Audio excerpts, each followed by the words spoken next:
I'm Farhandala, transformational trainer, and welcome to Elevate Your Life, a transformational podcast, an invitation to take the journey towards your deepest self.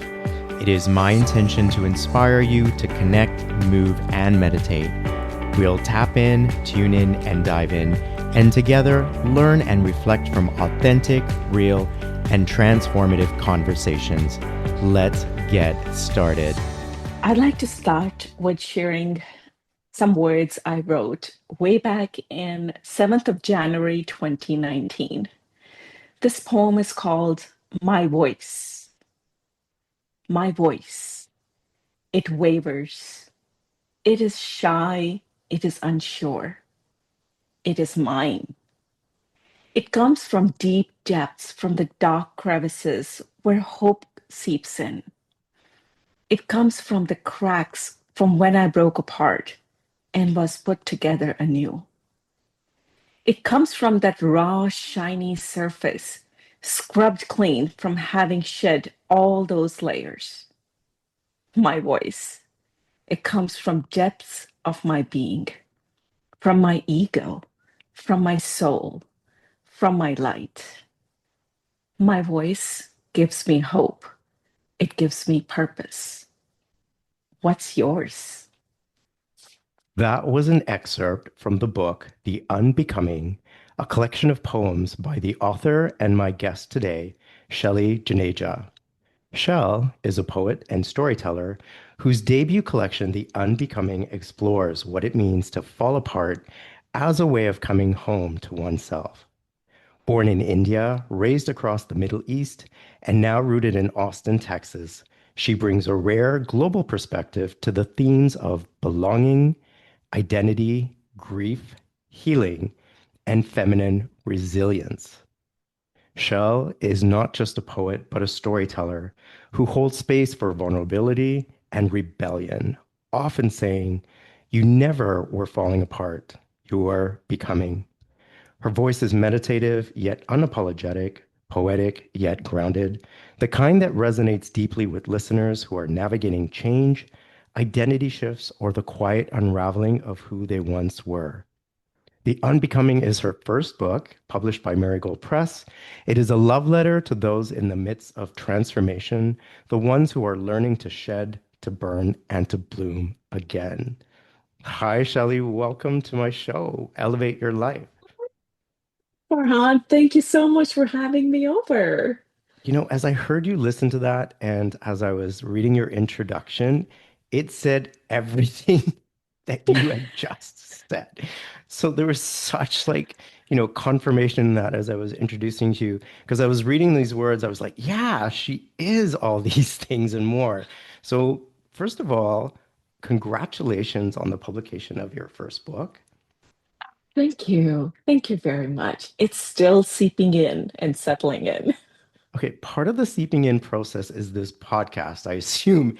And what I came to learn today and realize is that I'm the first podcast that you're doing. Is that true? That is true. Very first one. So I'm glad it's not on video so you can't see the little like sweat beads on my forehead. Oh my goodness. Okay, well, I'm going to be publishing this video version. So don't worry about that because I've got some sweet beads, sweat beads as well. Because I got to admit, I felt a little nervous when I learned that and the pressure was on. So I'm feeling a bit nervous and anxious myself. So I share that space with you right now. Well, how about we acknowledge it? We Yeah. have named it that we do feel it, but let the intention be that universe has brought us here Mhm. and let it flow why we are here and what's meant to emerge. So we can Exactly. just take a deep breath with that nervousness. Yes, let's take a deep conscious breath now. Inhale and exhale. Oh, Woo, here we go. yes. My dear friend, I'm so proud of you for this book. Mm. I've read it, and your writing is very deeply personal, vulnerable, and honest. How do you feel about putting this out into the world? Ooh, um, I feel like a mama who's just given birth to a baby, except that I was pregnant for 7 years. So I am relieved. I am amazed. I'm literally looking at this book in wonderment. Wow, it birthed through me, from me. I'm also a little bit shit scared. What now? What am I to do with it? How am I going to handle it? Um, but mostly there's just such a deep sense of joy and this sense of belonging I feel with this book, with this journey that I have reflected in this book. So it's an amazing feeling. Oh, I love the idea of the fact that you gave birth to this book with a very long gestation period, but the timing is perfect. Obviously, like everything is, everything has its own divine timing. Now that it's here, do you see it as a teaching tool for yourself? Like, do you go back and reread it? And when you do you read it from the perspective of the author or as a reader? And how is it different? Oh my God.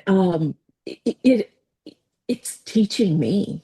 It literally is teaching me every day. Every day that I hold the book and I go back and I read the words, I I see them, I hear them, I feel them from a different perspective because I'm a different person now than when I wrote them. A little bit about the birthing process, how I wrote them. Every word in this book was not written me sitting by the fireplace, with a cup of coffee or a glass of wine and thinking, let me eliminate some words. Each one of these words came out of me when I was on the floor, on my knees, really raw and, talking to the universe. To be very honest, my writing process as I was writing the book, and I collected these poems from my journals, my little scraps of paper on my phone. They were scattered everywhere because I've just really never honored my writing. I realized my writing process is not a conscious writing process, meaning I don't think and create and then refine these words.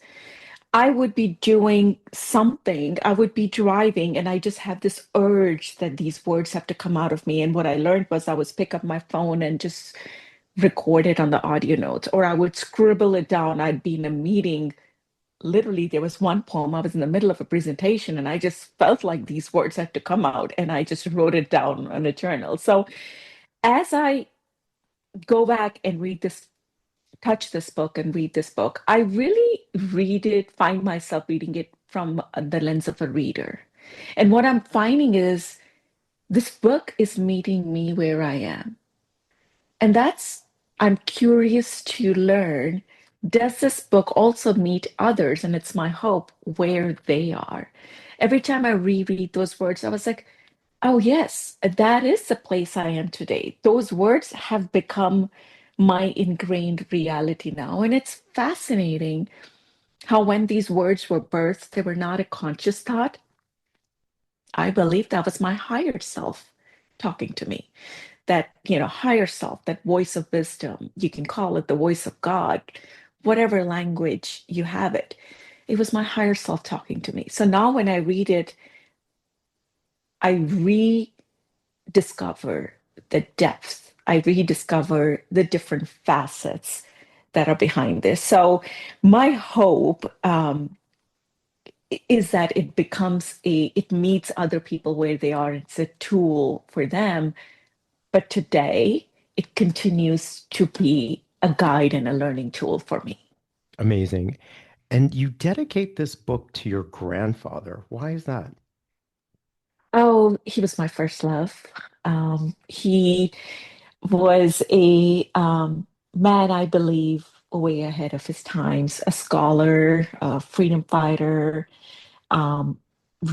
wrote and read many, many languages. And I have this little picture in the beginning of my book where I dedicate the book to him. And that was a picture of me. I think I was 6 years old.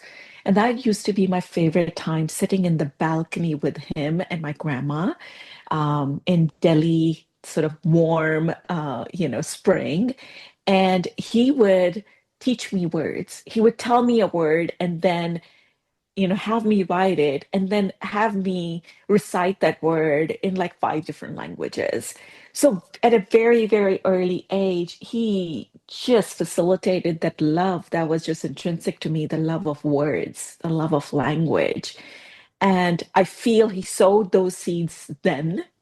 Then I did 5 decades of life, hustle, hustle, do, and completely disconnected from them. And then back in my 50s, I'm picking that thread up again. So yes, it is a homage to him, the man that gave me my first love. Amazing. Shell, you and I both come from cultures where we don't really share our feelings or talk about our emotions. Oh my God, we do not. Yeah, I was afraid that was going to be a bit of a blanket statement, but I knew you could relate at least. Mhm. Um, We don't talk about our feelings, or if we do, they better be within the confines of socially acceptable and appropriate. yeah, Let's not talk about the elephants in the room. right. So, having said that and experienced that, was it hard for you to share your work and publicly? Oh, terrifying, petrifying. And I still am in some ways when I said it hasn't seeped in. My poetry is the most intimate form of my expression. And, like I shared, these poems came through me, um, many in my deepest, darkest moments. Um, So I've never shared my poetry out there. And 3 years ago, I went through a health scare, and I remember one day just kind of, having a conversation with God. I absolutely talk to myself or God all the time and in multiple languages.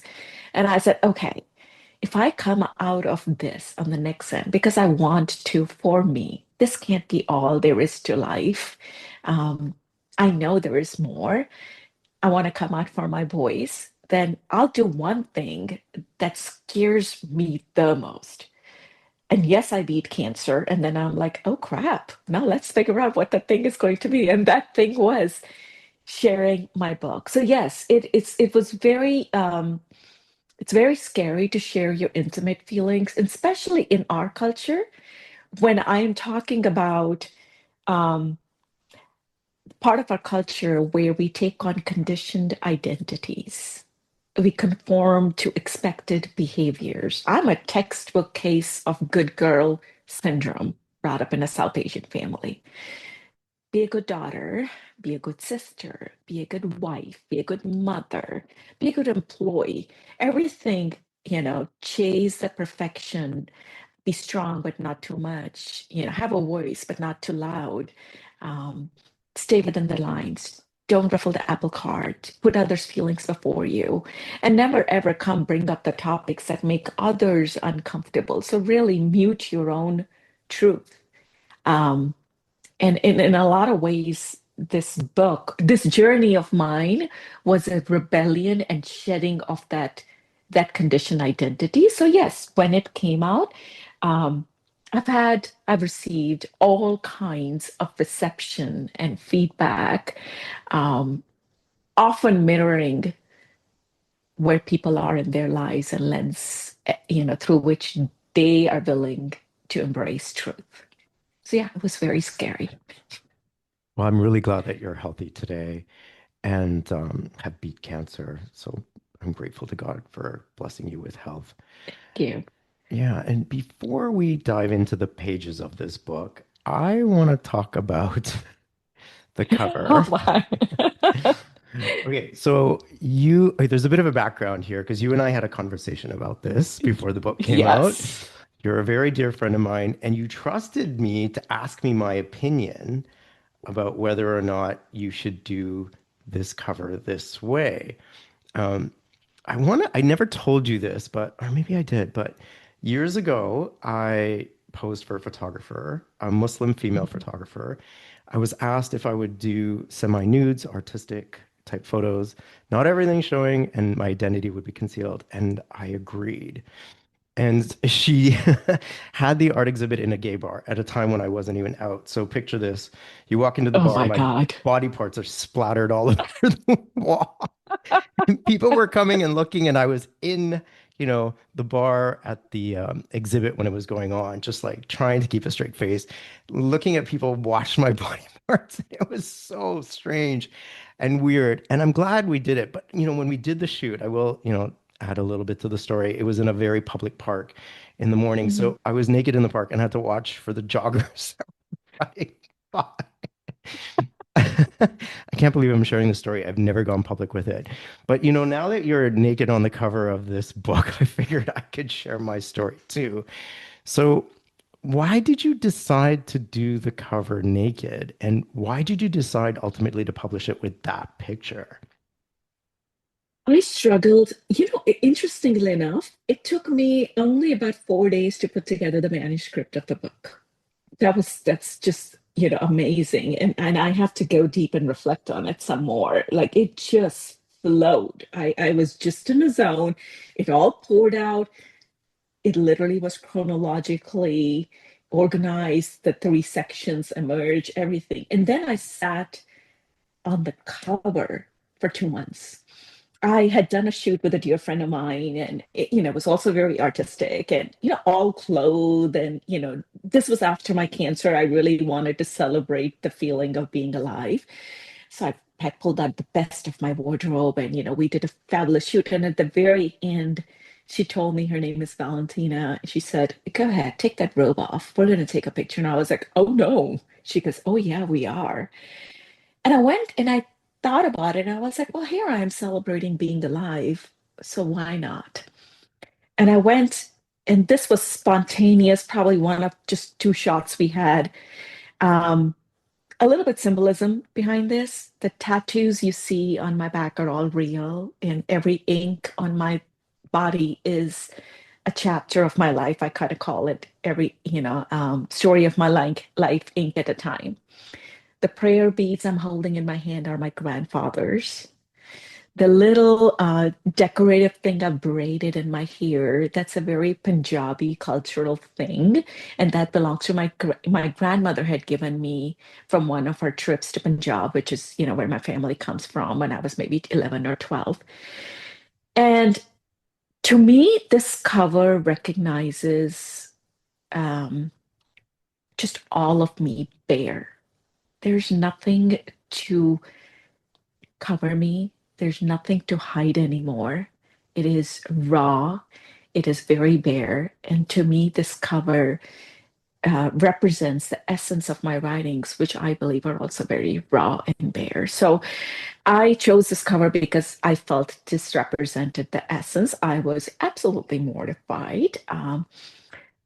First of all, what my mom is going to say. And, when she saw it, she absolutely had a reaction. It was not in English, it was in Punjabi, and it translates to, oh my God, that's way too much skin. um, there were talks about you can't send it to your family, your aunts and your uncles and your cousins. I mean, this is too scandalous. And I think it was, now I realize it was my rebellion.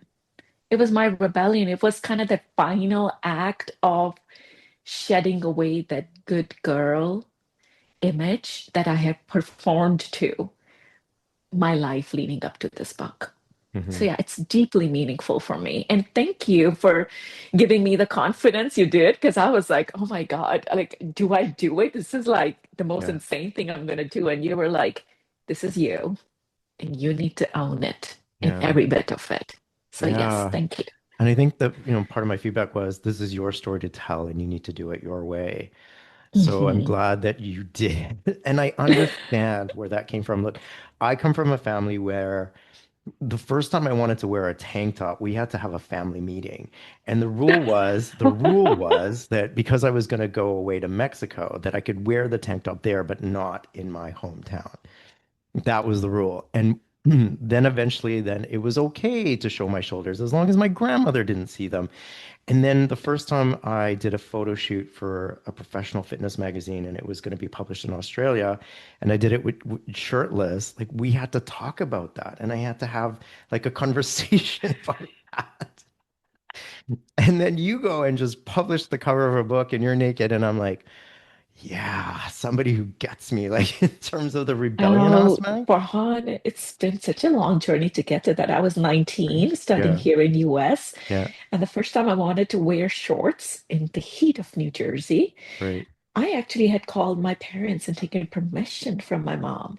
Yeah, And I'll tell you, even to this day, she recites that incident with such pride. She was such a good girl. She actually asked permission to wear shorts, right?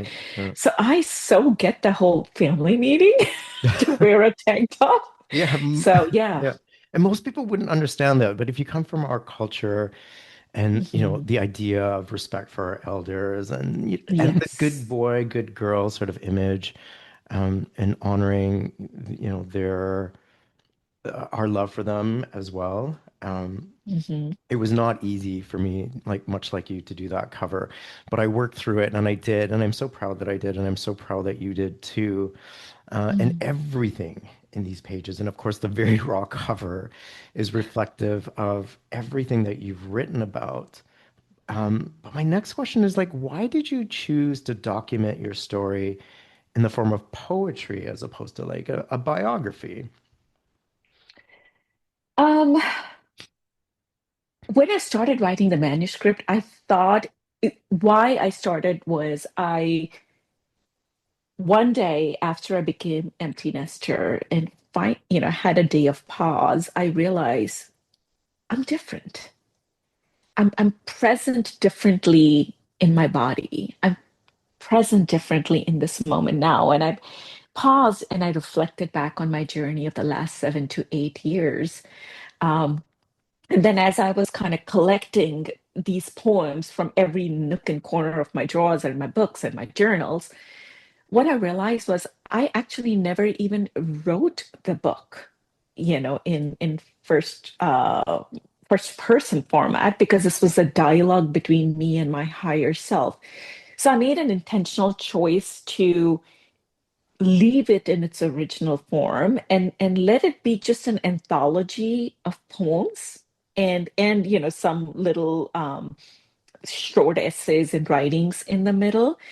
Um, with the hope that it's almost like an invitation for others to connect with it, where they are, and maybe it sparks contemplation, evaluation in them. So, in the end, I'm very pleased the way it came out because it's not about me. It's not about Shelley's journey of self-reckoning and falling apart and finding herself and finding her truth.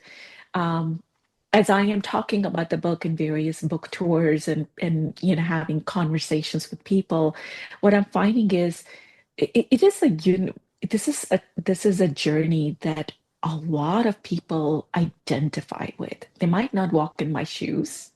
Nobody has, but the journey of self-reckoning is just very messy and painful at times.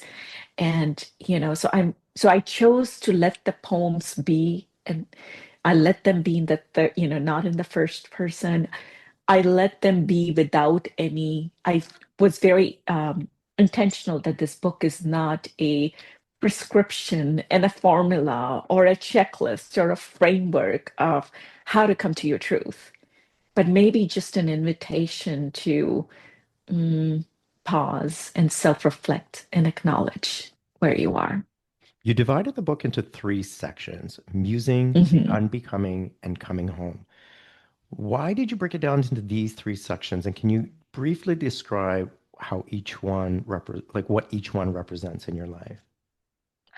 Um, Musings. I wanted to kind of capture essence of that early stage where I can speak about me right now. Life is going well. I'm living the success checklist, right? Great job, marriage, two beautiful kids, big house, socially have, good community behind me.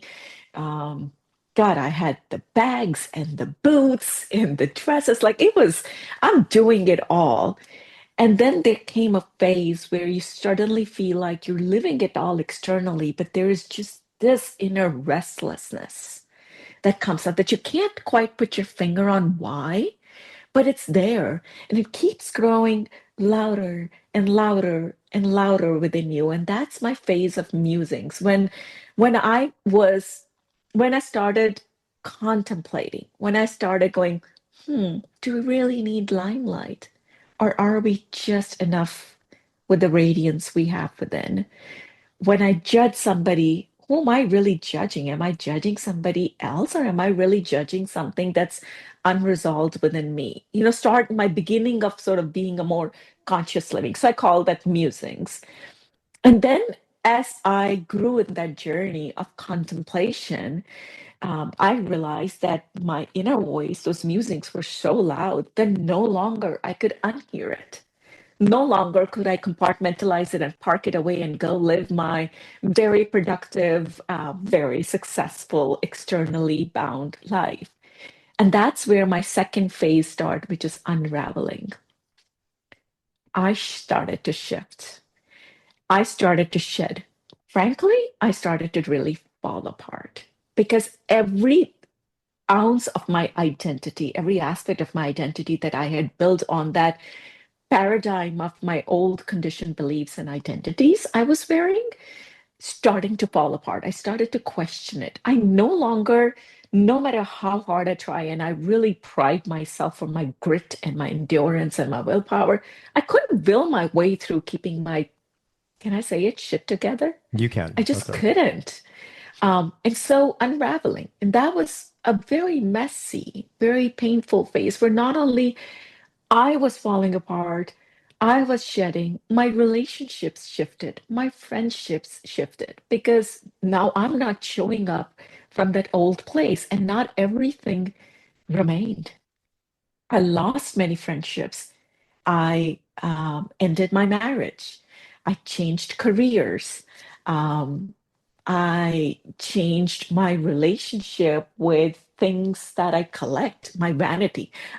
I still nurture my vanity, but I have shifted the relationship a little bit. But that's the phase of unraveling. And when I was going through unraveling, it always felt like it's a deep, dark tunnel. And maybe I'm just never going to come out at the other end. What have I done to myself? I've just kind of completely messed up a perfectly put together life. But then you do come out on the other end of this dark tunnel. There is light, and for everybody. And when you do, you come home. And that's the very last part, coming home when you have shed all those layers and you see your unique, authentic truth. And you step into that. And that for me is the third section, coming home. Hmm. And you describe that well in your poem on page 43, which I'm going to get you to read for us right now, please. Okay. This is a poem All that I right. read multiple times, and I just Mm, kept coming back to this and several other ones. But because of what you just said right now, I think this is a perfect time for you to read this. okay. This one is titled Coming Home. And it says, in the throes of falling apart, in the death of my old self, I stubbornly and at times desperately held on. I held on to the belief that I will birth anew. And I did. I came home to me. Thank you for So sharing I that. still get goosebumps reading it. Yeah, yeah. I mean, for you, I mean, like we could talk about this poem for the whole podcast, but can you describe what home feels like for you? How would you define home? Oh, How do you know home. when you're home? I'm home when my breath really flows. I'm home when I just am so present in my body. Like I feel my body. I'm present in my body. I'm present in my breath. I'm home when, even though I might be doing my type A 10 tasks at a time, I'm not performing. I'm not that performer anymore. I have become the one who writes and owns the script that is being performed. So I have shifted and become an observer of my external life many a times. It's not a constant state of being. You ebb and flow through it. I'm home when I know I'm showing up in that moment from my authentic truth, a truth that's mine, the truth that might only be the only voice in the room that maybe not everybody recognizes. And this was big for me. Not everybody agrees to invalidate because, my God, my entire life was based on validation and conformance. And it becomes okay. It's just so liberating. It's freeing. And I'll say, Farhan, I thought now that I've come home, I got it, girl. You're good. You're cool. Now it's going to be a breeze. Whatever lies is when you come home, you start the journey all over again. So you revisit some of your old patterns and old beliefs over and over again, but it's not repeat. It's coming back to remembrance. Because every time you visit that again, you're now a little bit different person. You've evolved, you have a different lens. So coming home is not only arriving to your inner truth, but beginning the next journey of living and being alive from the place of your truth rather than being in a performative state that I led the first 5 decades of my life in. I Does think that make sense? yeah, no, I totally can relate. And for me, what I'm hearing you say, which has been my own personal journey as well, is that home is not a destination. It is a journey, Hmm. an ongoing journey, but a state of being. It is your Hmm. state of being, Yes. which you grow Yeah. into with your experiences, the things that you unshed, the things that you evolve to. And what brought me to this understanding is after mom's transitioning. Hmm. When she transitioned, I felt displaced by the word home. I became homeless because I identified her as my home. And I Hmm. didn't realize that till after she transitioned because every time I would go away for work, as you know, I traveled quite a lot and lived in India and I was a Reebok master trainer. But every time I would go away and I would call, she would say, "When are you coming home?"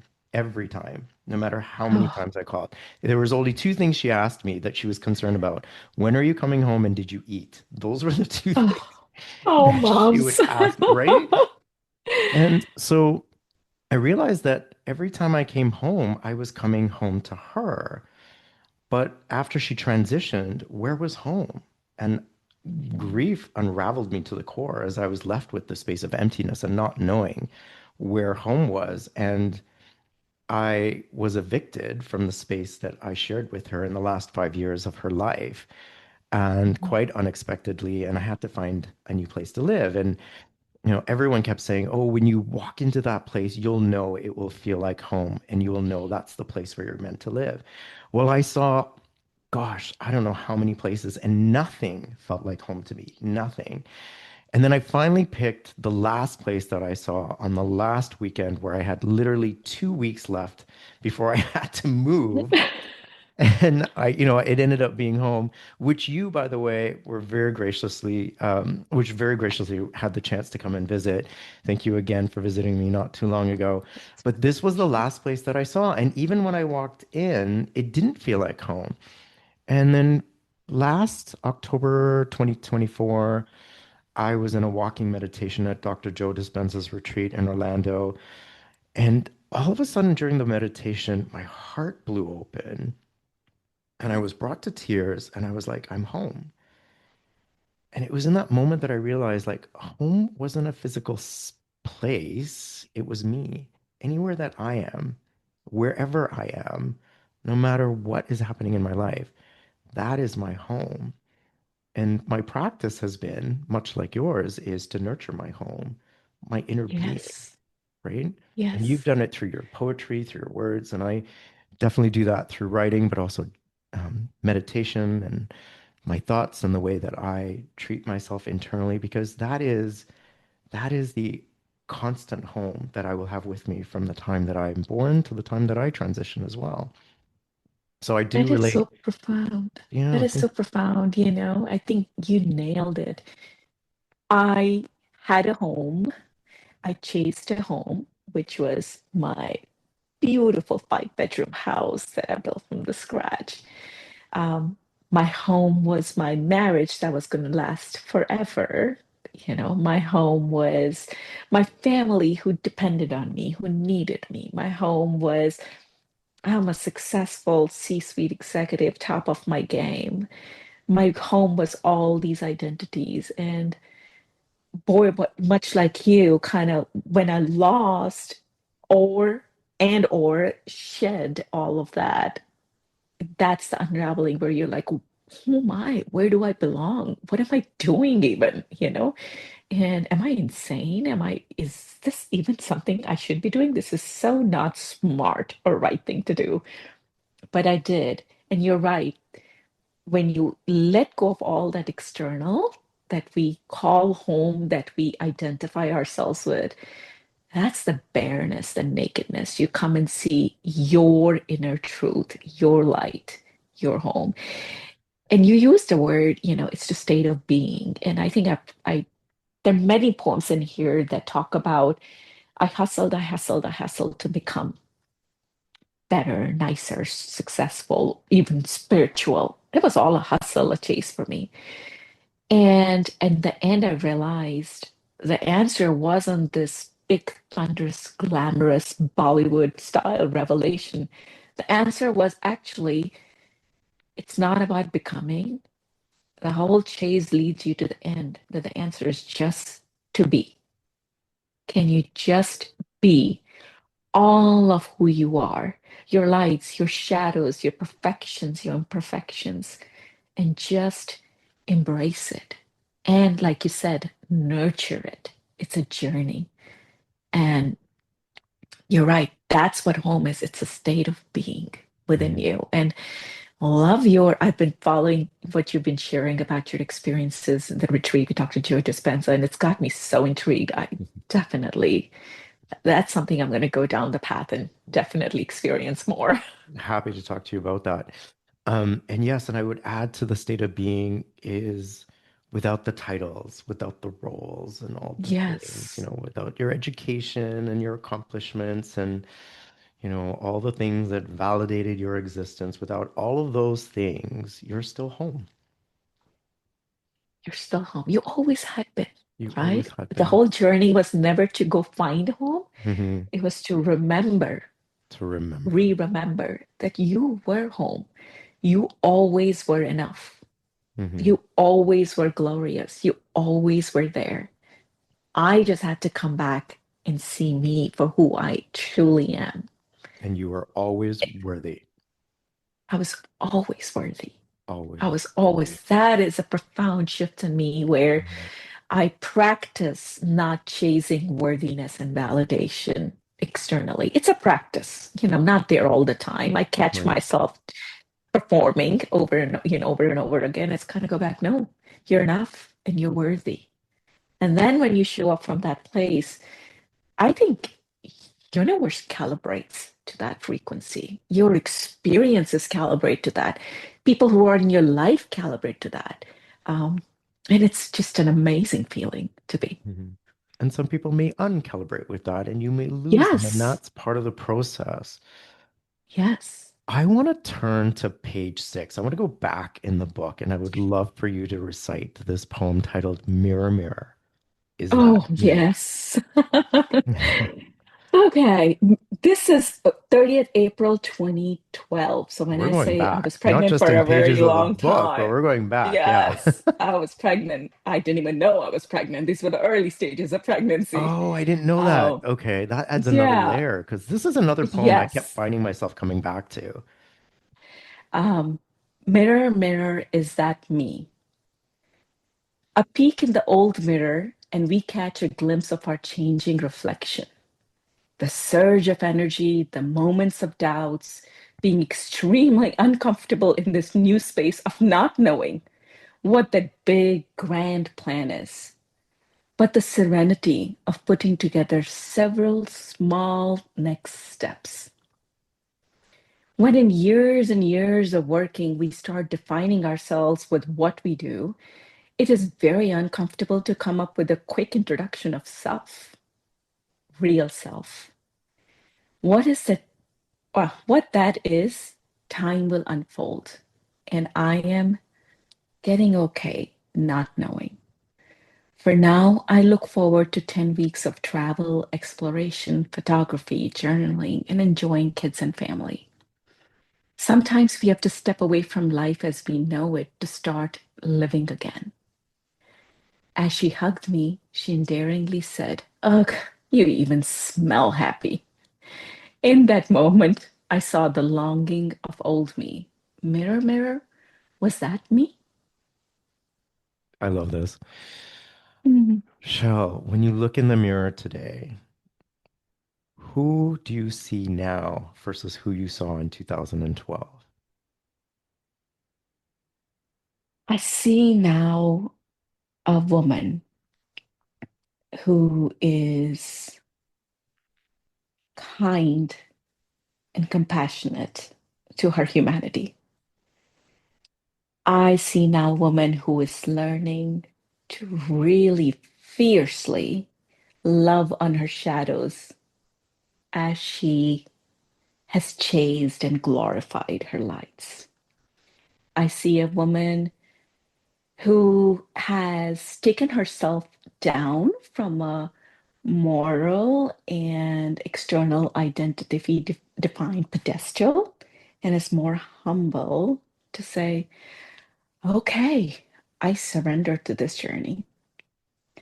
I see a woman who is learning and teaching herself to be okay with not knowing it all, not having all that shit figured out. And someone who was a type A with color coded spreadsheets and 5 year plans of life to learn to live moment at a time and tell herself wherever I will be next, I will be as worthy and as enough and as okay as I am right now. So I see a woman who has come home, but who has also just opened the doors of her heart wide open, inviting um, the universe and inviting growth, but this time stepping into it consciously and embracing it versus stumbling my way through it, with resistance and anger and tears and, laughter. This time I'm like, oh my God, this is why I'm here. This is my purpose to come back home to me, to remember me. And if my words are the vessel for somebody else to spark self reflection or give hope, then yeah, that's a new pedestal that I'm totally willing to take. But I see a woman who's learning to be enough in all that she is. Sounds like you've changed a lot since you've written this book. I have. I have, and I continue to. And I How is it? continue Yeah, to I every want day. to ask you this. How has it changed you as a mother? Oh, I think there are two things that changed. One was my relationship with myself that I just talked about. And then the biggest change was me, mom to my two beautiful boys. I some of my poems go all back at 2012, and that's the one corporate C-suite job, join a healthcare company, typical type in Shaillee. In 10 years, I'm going to be a CIO. I get to the point, I'm given that offer. And next day I go and I turn in my termination. Um, because in parallel, I was coming to that realization, what am I chasing? That was also the year. So I quit and I took 6 months off. I traveled to Himalayas. I traveled with my boys to India, met family. I was also blessed. I came across a book called Conscious Parenting. And that combined with my own inner journey that was happening, I realized um, I was following that old path of I have to raise these two children. I must tell them what's right from wrong. I must help them see their potential. I must help lay their path. I must fix where they stumble. I must protect them, from stumbling. To, oh my God, the whole gift of motherhood is that I work on my inner landscape and I show up as a human, flawed, loving, and compassionate. And maybe through that, give them permission to embrace their humanity and not repeat the cycle I was in. So I made a very conscious and a very profound shift from being a South Asian Punjabi tiger mom to what my kids call it now, hippie heart mom. um, I started seeing them not as my responsibility, my project, my purpose, but companions and teachers in my own journey. And I now celebrate their journey, their falling, their stumbling, and then their gloriously unique selves, that they express. And God, they're my biggest teachers.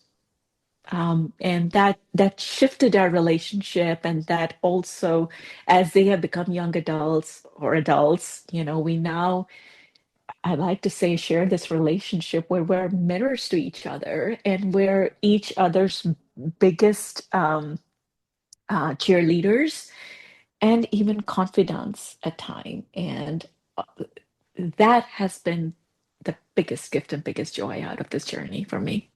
What were their thoughts on the book and the cover and everything else in there? Oh, they loved it. My older son, he goes, "Oh, mom, absolutely, you got to go for this."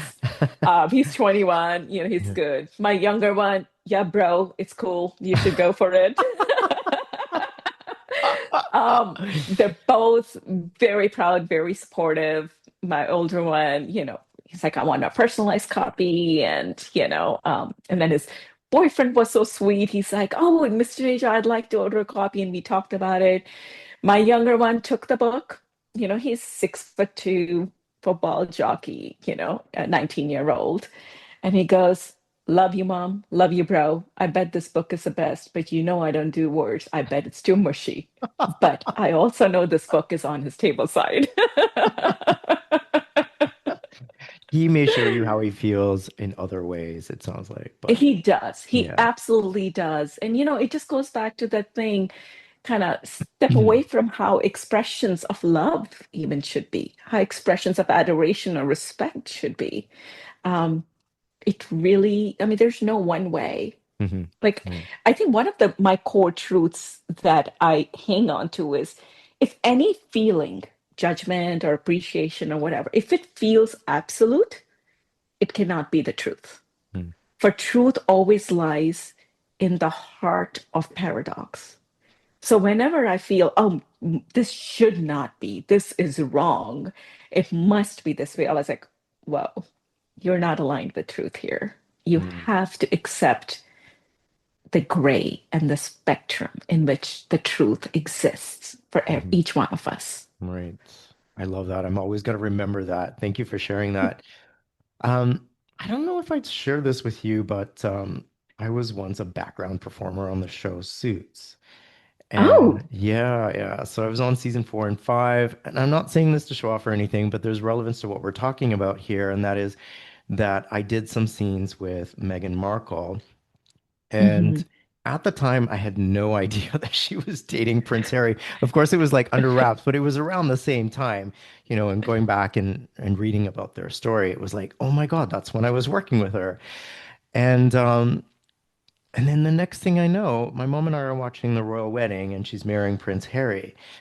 And I took a couple of things away from that. And the first is you never know when the person you're sitting with is one day going to be a duchess, right? Oh my God. Right? I'm like, Yeah. yeah, I mean, I have pictures sitting with her and I thought, oh my God, like she just became a duchess and married Prince Harry. And I thought, it just goes to show you don't know what potential is possible Mm, for your life, right? You just don't know what can happen to a person. And that includes yourself, Oh my. right? You Thank just don't you. know. Yeah. And so I guess my question for you is that what would it mean if this book became as big as it could be? Like, what would that mean for you? Wow. And I also honor the fact that I'm interviewing possibly one of the greatest Oh authors of my our God. time. You know, it's just the potential is here, and it's already done in the quantum. It's just a matter of, if it align when it not if, but when it all aligns. But I guess I don't take things for granted anymore as far as who I Mm, meet and what that person's potential is, nor do I judge it as, oh, you're just this or mm, you're just that. And even within myself, I don't know what the future potentially could hold for me. And so, as I was reading this book and knowing that it was your first and everything that you've put into it and knowing you personally, I was like, I was reflecting back on my time at Suits and I thought, wow, like Megan became a duchess and she became who she was. And what what's the potential of this book? It could be many big things. So what would that mean for you if this book that you birthed turned into something so massive and so big, whatever that, is? oh wow. You asked me this question, I think it was 10 days ago or 2 weeks ago, and immediately my entire body tightened up and I had this resistance. No, no, no, no, no.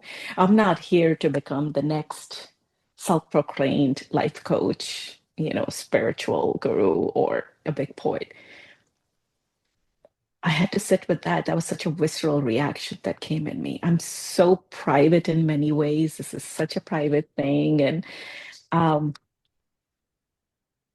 like I said, it's still seeping in. I'm stepping into and owning that this book came from me. So own it. But if I go layer deeper, I think I recognize I still got work to do in accepting this could be big. A layer deeper, accepting my brightest, highest expression and how vast that could be. And I don't mean that in terms of commercial success, like really embracing that, my safe zone is still, oh, I'm here, I'm good, got sane kids, I'm standing on my feet. I published a book. A couple of people I know liked it. I'm okay. But to put myself out there to say, if I really put this book out there and if really a lot of people resonate with it, whichever way they do, and if I really open myself up to that, how do I feel? Oh my, it's scary. But since you asked me that question, and thank you for being that vessel, I am working on opening myself up to that. That was a door that was still shut inside me. So I'm Mhm. cracking it open to say, here I talk about be the highest expression of you and everything. All right, girl. Well then, walk the Walk your talk. talk. Yes. Well, Walk the talk. you know, in preparation for this, I thought about that conversation, and what came to my mind is a quote by Marianne Williamson in her book, A Return to Love. Mm. Do you know it? Our Deepest Yeah, Fear? I love her. I Okay. absolutely adore her. Okay. I think this is a good moment to share this quote, and it's so powerful. And I think anyone who's listening to this may benefit from it as well as you, my dear friend. And she says in the book, I Return to Love, our deepest fear is not that we are inadequate. Our deepest Mm. fear is that we are powerful beyond measure. It is our light, not our darkness, that most frightens us. We ask ourselves, who am I to be brilliant, gorgeous, talented, and fabulous? Actually, who are you not to be? You are a child of God. Your playing small does not serve the world. There's nothing enlightened about shrinking so that other people won't feel insecure around you. You were born to make manifest the glory of God that is within us. It's not just in some of us, it's in everyone. And as we let our own light shine, we unconsciously give other people permission to do the same. As we are liberated from our own fear, our presence automatically liberates others. Oh my God, that gives me tears and goosebumps. I think we all need to Yeah, read this every day yeah, and just I remind us, do. you know, our Will you being email small that to does me? I'm not gonna serve put us. it on my wall. We're afraid of our light. We are afraid of our light. Yeah. And we Yeah. build stories around it to escape it. And yeah, Farhan, that's my journey now after coming home. Mhm. Is to really embrace my glorious, unlimited, fabulous light That you are, unapologetically. yeah, unapologetically worthy of living, Hmm. right? My dear friend, we are entering 2026. It's kind of coming in with a bit of a bang. We're both here trying to stay warm from potential weather. Like it's super cold here in Toronto. It's like I want to say in Fahrenheit it's minus 13. And I Oh my know, goodness. yeah, I'm not going anywhere today. I've got my coffee. I've got this conversation to keep me warm that will stay with me throughout the day and this weekend. Having said that, what are you bringing into 2026 and what are you leaving behind? Did you make any resolutions? I did not make a resolution. I made a declaration that I shall not make new resolutions for newer, better me. I am going to take my current self that is in 2025 into 2026 and honor it and love on it so more, um, and grow deeper in it. I am working on the enoughness part in me. So, yeah, that was my journal, writing the night of New Year's was like, no more hustle to be better, more, you know. I'm just going to honor. I'm so blessed to be where I am. And I, I love very fiercely. I'm a Punjabi. Everything is big and fierce and extra. And I'm going to turn all that extraness to Shelley. And I'm going to learn to love me wherever I am, in whatever the moment might be, to just love on me. That's my intention for 2026. That's amazing. Do you have a word? Because a lot of people sometimes have a word for the year and Embrace. mm, mine, Embrace is my embrace. word. I love it. Mine is unmasking. Mm, I'm exhausted by putting on mm. masks. And I think as queer people, we can all relate, but as, you don't have to be queer, but many of us have put on masks of all sorts, Yes. right? For whatever Yes. reason. And I'm just tired of wearing mine. So I'm going to be more truth revealing, more authentic, and just allow myself to be who I am. Oh, the world needs more of Farhan. Thank you You so can't much. mask yourself. The world needs more of Farhan. World needs more of all of us stepping into really just embracing our true selves and stop living by this, predefined labels and boxes and lanes. Um, and you're so right, Farhan. The work you do through this podcast, um, I think you really elevate that awareness, and then yes, you can call it you're raising the consciousness, collective consciousness. All of that starts with that seed of awareness. Mm. Thank you And so much. yes, the world needs more of you. So yes, my friend, unmask, bring it on, Bring all it of on. it. My dear friend, we could talk for hours, but I would like to wrap up with one more poem on page 130. Would you please do us the Oh, honor of sharing oh, your work? it is my absolute pleasure because this is almost like my mantra, and it is on a piece of paper next to my desk. It was written on Friday, 2021, October 2022, and it's titled, I Am Alive. I am alive. I have not just lived, I am alive. I have mattered. I have created a legacy for me, for those before me, and ones that come after me. One that unabashedly owns the living, the loving, the losing, and then the becoming. One that celebrates the possibilities, the chasing, the falling, and the making. One that hums her music even in the chaos of their noise. One that knows to find herself even in the mayhem of being everyone else. I am limitless in my potential and my pursuit. I have basked in the light of those that I salute.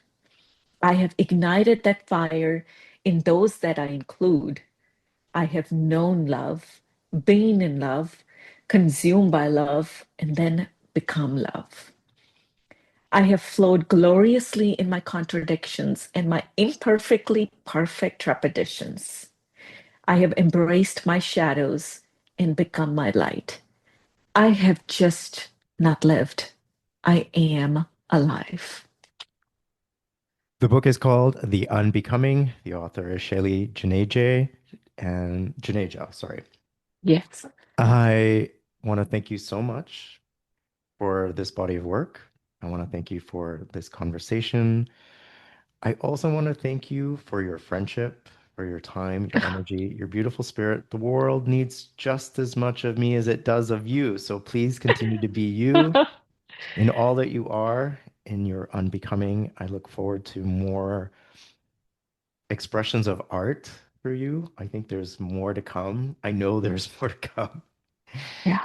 And I will have a link in the description so that people can get their copy. Thank you so much, my friend. Oh, thank you so much. Have a blessed one. I'm Farhan Dalla. Thank you for taking the time to listen to today's episode of Elevate Your Life, a transformational podcast.